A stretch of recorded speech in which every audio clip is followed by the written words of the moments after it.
नमस्कार दोस्तों, आप देख रहे हैं बोले भारत यूपी की सुर्खियों के साथ। मैं अनुराग, हमारे साथ बातचीत के लिए मनीष जी। नमस्कार। मनीष जी, शुरुआत करते हैं राम मंदिर चढ़ावा चोरी विवाद में। अब सुप्रीम कोर्ट की भी एंट्री हो गई है। सुप्रीम कोर्ट में इस मामले में कई सारी याचिकाएं दाखिल की गई थी मामला बिल्कुल। सामने आने के बाद। और उसमें जो है कुछ वकीलों ने, जैसे अजय कुमार राय, राष्ट्रीय जनता दल के एक सांसद हैं, उन्होंने अलग अलग याचिकाएं दायर की थी। बिल्कुल। एक हिंदू धर्म परिषद ने भी एक याचिका दायर की थी। तो सुप्रीम कोर्ट ने आज उन सबको कंपाइल करके एक जगह साथ सुनते हुए इन लोगों की मांग मुख्य रूप से अगर दो मांगे थी कि एक तो ये मसला सीबीआई को सौंप दिया जाए जांच के लिए, और दूसरी मांग ये थी कि जो है एसआईटी जो बनी है उससे ये लोग असंतुष्ट थे। उनका कहना था कि एसआईटी का दोबारा गठन होना चाहिए। बिल्कुल। खैर, ये दोनों अलग मांगे अलग अलग प्रकार की हैं। जब सीबीआई जांच करेगी तो एसआईटी बनेगी, क्या होगा इसका कुछ उनका कानूनी पेच होगा। अब इसको सुप्रीम कोर्ट ने केंद्र सरकार को, उत्तर प्रदेश की राज्य सरकार को नोटिस जारी किया है। उन्होंने कहा है कि हमको एसआईटी की रिपोर्ट दीजिए, जांच अधिकारी का नाम वगैरह बताइए। जांच अधिकारी को लेकर भी पब्लिक डोमेन में तमाम आपत्तियां शुरुआत में थी ही। तो सुप्रीम कोर्ट इस मामले को सुनेगा। तत्काल सुनवाई की मांग की गई थी, उसको मना कर दिया सुप्रीम कोर्ट ने। 20 जुलाई की तारीख दे दी है। लिस्टिंग के लिए कहा है कि इसको मंडे में अगले लिस्ट कीजिए। लेकिन सुप्रीम कोर्ट की एंट्री इस मामले में हो गई है, जिसके प्रयास 7 जून के बाद से लगातार चल रहे थे। अनुराग, एक महीने से ज्यादा हो गया बंद इस था, मैटर तो को। मांग तो ये थी कि कोर्ट तत्काल वीडियो कॉन्फ्रेंसिंग पे सुन के कुछ निर्देश दिए बिल्कुल जाएं। बिल्कुल बिल्कुल। तो अब इस मामले में सुप्रीम कोर्ट की एंट्री हो चुकी है। एसआईटी रिपोर्ट सुप्रीम कोर्ट ने तलब ही कर ली है।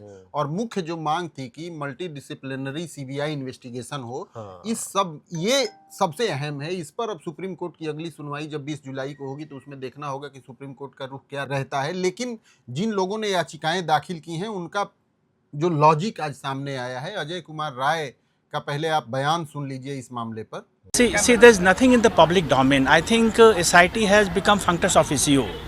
Now the investigation is being carried out by circle officer, investigating officer of the police station Ram Janmabhoomi. Okay, so I don't think it is being investigated by SIT.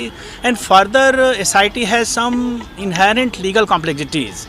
Initially, it was constituted by Home Department of the state. Later, it submitted preliminary inquiry report to the trust. Trust made complaint for the registration of the FIR. So, all these things are dicey, maybe legally not sustainable. So, SIT has the inherent technical flaws, I think. तो उनका ground बहुत मजबूत इस मामले में लग रहा है अनुराग, क्योंकि देखिए, एक मैटर की एक समय पे दो जांच हो रही है। एसआईटी एक जांच कर रही है जिसे स्टेट गवर्नमेंट ने बनाया था। जो मुकदमा दर्ज किया गया था है राम जन्मभूमि थाने में, उस हलके के सर्किल ऑफिसर सीओ, वो इन्वेस्टिगेटिव अफसर हैं, वो इस मामले की अलग से जांच कर रहे हैं। तो अब इस मामले में एक तीसरी जांच की मांग सुप्रीम कोर्ट में की गई है कि सीबीआई से जांच की जाए, क्योंकि बहुत बड़ा मैटर है और बहुत सारे लोगों की आस्था का अभी प्रश्न तक है। की जांच से मनीष जो लग रहा है कि एसआईटी ने जांच की, एसआईटी ने रिपोर्ट दी, बिल्कुल, और उस रिपोर्ट को शेयर किया सरकार ने, और उस पर पुलिस ने अपनी कार्रवाई की। अगर हमको ऐसा लग रहा है, बिल्कुल बिल्कुल, अगर ये बिल्कुल। बहुत विस्तार से तो कानूनी विशेषज्ञ नहीं बताएंगे। नहीं, देखिए, ये बिल्कुल सही बात है, क्योंकि जब एसआईटी बनाई गई थी तब तक तो कोई एफआईआर लॉन्च नहीं हुई थी। एसआईटी के इस मामले में भूमिका उसकी जब आई, उसके बाद ही इस मामले में एफआईआर हुई। 8 लोगों को उठाया गया, गिरफ्तार किया गया। उसके बाद उनको रिमांड पर लेकर पुलिस ने पूछताछ भी की।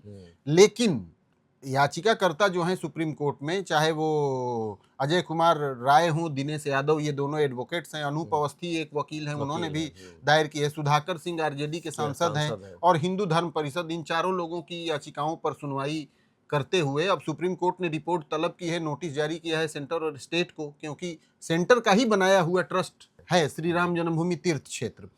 तो अब ये देखना होगा कि जो मुख्य मांग है सीबीआई से जांच कराई जाने वाली, उसमें किस तरीके से याचिकाकर्ता अपना लॉजिक रखते हैं। अगर मुख्य मांग मान ली जाएगी तो दूसरी वाली मांग का कोई मतलब नहीं रह जाएगा। फिर एसआईटी के गठन का अगर सीबीआई जांच करने लगेगी तो वो अपने हिसाब से जांच करेगी। एक और मसले में एंट्री हुई है सुप्रीम कोर्ट की मनीष का। राम मंदिर चढ़ावा चोरी का विवाद गर्म है। ज्ञान वापी, मथुरा और संभल में लोअर कोर्ट से लेके तमाम सारे मसले चलते रहते हैं। बिल्कुल। मसला के चर्चे में आते ही दिल्ली में कुछ लोग सुप्रीम कोर्ट भी पहुंच जाते हैं जनहित याचिका के किसी माध्यम से। तो इस मसले में भी सुप्रीम कोर्ट ने जो है वही चीफ जस्टिस की बेंच ने इसको सुना, और उन्होंने सुप्रीम कोर्ट परिसर में इस तरह के जो मामले हैं राज्यों के बीच विवाद के और इस तरह के, उसको समाधान योजना 21 से 23 तारीख तक इसी महीने की रखेंगे। उन्होंने कहा था कि इसमें आइए आप लोग बातचीत शुरू कीजिए, और दोनों पक्षों को उन्होंने नोटिस भेजा था, सूचना भेजी थी। और दोनों पक्षों ने, हिंदू पक्ष मुस्लिम पक्ष, दोनों पक्षों ने इस बात से इनकार कर दिया कि हम किसी समाधान योजना 2026 में नहीं आ रहे हैं, हाँ, हम मुकदमा लड़ेंगे। मुकदमा लड़ेंगे। तो सही बात है, मैटर जब बड़ा हो हाँ, और कस्टोडियन हम्म, एक शब्द है उसका जब हो, कस्टडी का हो, कि कोई भी प्रॉपर्टी जो डिस्प्यूटेड हो गई तो अब उसका कस्टोडियन कौन होगा। तो आप घर परिवार में भी देखिए, बातचीत से कहाँ मसला हल होता है। हाँ, जब कानूनी तरीके उपलब्ध हैं, बिल्कुल, सिविल कोर्ट में ही मामला जाता है प्रॉपर्टी का। और या तो उस तरह का नेतृत्व हो, दोनों पक्षों को समझा बुझा ले, हर आदमी बिल्कुल। एक फैसला वहां भी होगा ही, मान हाँ। ले। तो इसमें जो हिंदू पक्ष का तर्क है कि हम केस लड़ेंगे, मुस्लिम पक्ष भी एक तर्क कह रहा है कि जब ये अयोध्या में जो ये कांड हुआ था उसके बाद जो एक पूजा अधिनियम आया था हाँ, कि अब इस तरह 1991 में। 91 में उस तरह के विवादों के तहत अब इस तरह के मामलों को न छेड़ा जाए, हाँ, तो उस आधार पे कार्रवाई की जाए। कुछ समझौते पहले भी हुए थे, बिल्कुल। तो दोनों पक्षों के अपने अपने तर्क हैं और वो मुकदमा लड़ेंगे। हाँ। सुप्रीम कोर्ट ने हालांकि ये कहा है ठीक है, ट्रायल शुरू करेंगे, हाँ, इसका जहां पर भी चल रहा होगा लोअर नहीं, कोर्ट एक ये प्रक्रिया देखिए, और- राम मंदिर का भी जो फैसला आया हाँ। अनुराग, उससे कई दशकों पहले तक बातचीत से समाधान की कोशिश कई बार की गई, बहुत बार, अलग अलग बहुत- सरकारों बहुत में, बार लेकिन की नहीं हुआ। नहीं हुआ, कोर्ट के डिसीजन को ही अंतिम माना गया। और इसमें भी सुप्रीम कोर्ट ने हालांकि ये कह दिया है कि ट्रायल शुरू होंगे, जो लोअर कोर्ट में हो लोअर में कोर्ट में चले, हाई कोर्ट में हो हाई कोर्ट में चले, लेकिन अगर दोनों पक्षों को फिर कभी लगे इस हाँ। यात्रा के दौरान हाँ, कि बातचीत से हल निकल हाँ, सकता है, तो निकल इस पर विचार कर सकते हैं। बिल्कुल। और थोड़ा सा आपको पीछे ले चलते हैं, अयोध्या में जो राम मंदिर में चढ़ावा चोरी का मामला था, उसके बाद से ये खबरें आ रही थी कि अयोध्या में श्रद्धालुओं की संख्या में बहुत गिरावट हुई है, लेकिन अब एक महीने से थोड़ा ज़्यादा समय हो गया है। अयोध्या के लेटेस्ट विजुअल हमारे पास आए हैं, उसमें आप देखिए किस तरीके से अयोध्या में आज मंडे है, कोई छुट्टियां नहीं है, उसके बावजूद बहुत चहल पहल है। बड़ी संख्या में लोग हनुमानगढ़ी का दर्शन कर रहे हैं, रामलला का दर्शन करने पहुंचे हैं, और जो मुख्य मार्ग है मंदिर के आगे, वहां बहुत भीड़ दिखाई दे रही है। रामपथ जो है, रामपथ, और हनुमानगढ़ी पे भी बहुत भीड़ दिखाई दे रही है। तो ऐसा लग रहा है कि जो पिछले दिनों चढ़ावा चोरी के मामले को लेकर श्रद्धालुओं की थोड़ी संख्या कम हुई होगी, हाँ, वो उसका अब- हम लोग आकलन इस आधार पे भी करते हैं, आंकड़ों के आधार से। हाँ, वरना मनीष, अयोध्या में चहल पहल तो हमेशा रहती है। हमेशा नहीं,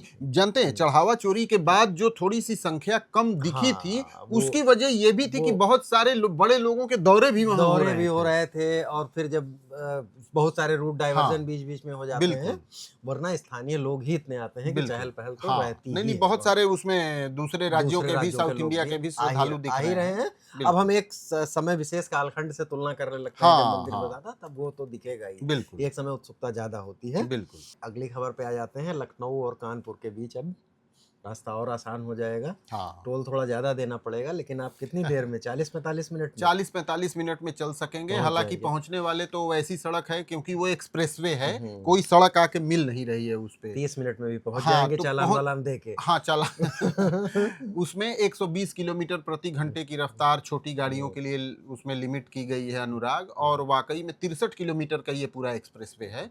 लखनऊ के अमौसी से कानपुर के शुक्लागंज तक ये एक्सप्रेसवे पहुंच रहा है, और वाकई में लखनऊ से कानपुर की दूरी 80 किलोमीटर की है, लेकिन बहुत हुज्जत होती थी। चाहे आप बस से जाइए, ट्रेन का तो छोड़िए, बाई रोड की बात करिए, ट्रेन में भी 2 घंटे लगते हैं, लेकिन बस से जाइए, अपनी गाड़ी में जाइए, स्कूटर में जाइए, मोटरसाइकिल में जाइए, 2-2.5 घंटे से पहले कानपुर पहुंचने की नौबत ही नहीं आती थी। लेकिन बहुत समय बचेगा। कानपुर में एंट्री करने पे जाजमऊ पुल के बिल्कुल। पहले से ही इतना जाम रहता है कि आधा हाँ, 35 मिनट तो वहीं लग लेकिन जाते थे। जो कानपुर वाले हाईवे पे लखनऊ और कानपुर के बीच 90-95 रुपए टोल लगा करता था, वो अब 225 या 245 रुपए उसका टोल हो गया है लगभग अनुराग। 3 हाँ, गुना, लगभग। हाँ हाँ हाँ हाँ हाँ, टोल काफी है।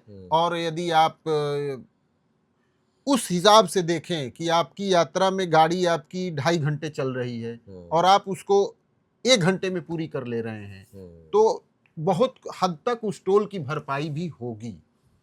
समय के साथ साथ फ्यूल की भी बचत है, बशर्ते कि अब उसमें लोग, फ्यूल की क्या बचत होगी एक्सप्रेसवे पे, जब 120 में चलेंगे गाड़ी, आपका एवरेज ही नहीं देगी। बिल्कुल।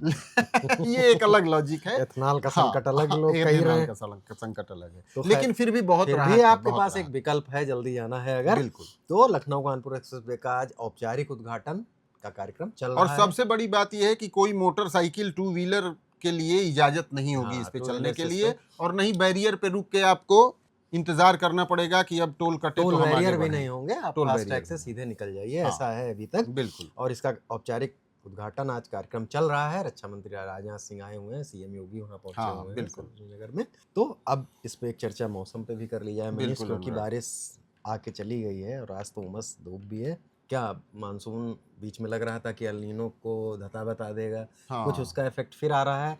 और अभी मैं एक खबर देख रहा था कि उसमें यह था कि दिल्ली पश्चिम में भी घटा है, उधर उसका कारण ये बताया गया था कि इधर अमृतसर और पाकिस्तान की तरफ से ड्राई हवाएं, सूखी हवाएं आई नहीं हैं, देखिए, जिन्होंने हवा थोड़ी की दिशा में परिवर्तन हुआ है अनुराग। अब तक जो है वो ना पूर्वाई चल रही थी, लेकिन कल से पछुआ हवा चलने लगी है, जैसा तपिश के दिनों में चलती है। लू चाहे जिसको हम हाँ, कहते लू हैं, जिसको तेज। बोलते हैं। हालांकि चूंकि नमी है वातावरण नमी में, है, तो इसलिए तापमान नहीं है, टेम्परेचर तो नहीं है। वैसा नहीं करती है। पश्चिमी यूपी में अगले 5-6 दिनों का जो भी मौसम विभाग ने अनुमान जारी किया है, उसमें एक बूंद बारिश नहीं है पश्चिमी यूपी में। पूर्वी यूपी में बिहार के सटे हुए जो जिले हैं, जिनमें आप चंदौली ले लीजिए, गाजीपुर ले लीजिए, बलिया ले लीजिए, इन जिलों में हल्की फुल्की बौछारें कहीं कहीं पड़ सकती हैं। यदि बौछारें पड़ जाए तो आप खुशकिस्मत हैं, नहीं तो उसकी भी उम्मीद नहीं है। अगले 7 दिनों तक प्रदेश में किसी भी तरीके का तेज या मध्यम बारिश का कोई अनुमान नहीं है। बहुत संकटपूर्ण स्थिति पैदा हो गई है। फर्स्ट स्पेल मानसून का जो आया था, उसने पश्चिमी यूपी में तो अच्छी बारिश दी, लेकिन पूर्वी यूपी के जिले बहुत तेजी से अनुराग सूखे की ओर बढ़ रहे हैं। बहुत बड़ा संकट दिख रहा है, क्योंकि पूरब में पहले स्पेल में भी कोई खास नहीं हुई बारिश नहीं हुई बारिश, और 7 दिन जिस रास्ते मानसून की एंट्री हुई वहां बारिश नहीं हुई। मानसून बरसा पश्चिम में, यूपी में एंट्री होती है पूर्वी यूपी से। और इसमें जो देश में भी खबरें चल रही हैं मनीष की, उसमें ये चल रहा था कि मानसून के जो भी बादल संघनित दिख रहे थे वो नॉर्थ इंडिया की तरफ ही दिख रहे थे, और उन जिलों में जहां मानसून बड़ा अच्छा बरसता है, महाराष्ट्र वगैरह में, वहां भी अपेक्षाकृत कम ही बारिश हो रही है। तो ये बात चिंताजनक है। तो अभी 19 जुलाई तक का प्रेडिक्शन मौसम विभाग का है, और बारिश की कोई संभावना नहीं है अनुराग। इसमें थोड़ी बदरी आ जाए, थोड़ी हवा चल जाए, मौसम अच्छा होने का सुख पा सकते हैं, लेकिन खेती को लेकर बहुत वाली बारिश हो जाए तो अच्छा ही है। बिल्कुल, क्योंकि इस समय तो बारिश की बहुत ज़रूरत है, बहुत जरूर। तो इसी के साथ यूपी की सुर्खियों को यहीं विराम देते हैं। कल फिर नई सुर्खियों के साथ हाजिर होंगे। देखते रहिए बोले भारत। नमस्कार, धन्यवाद। नमस्कार।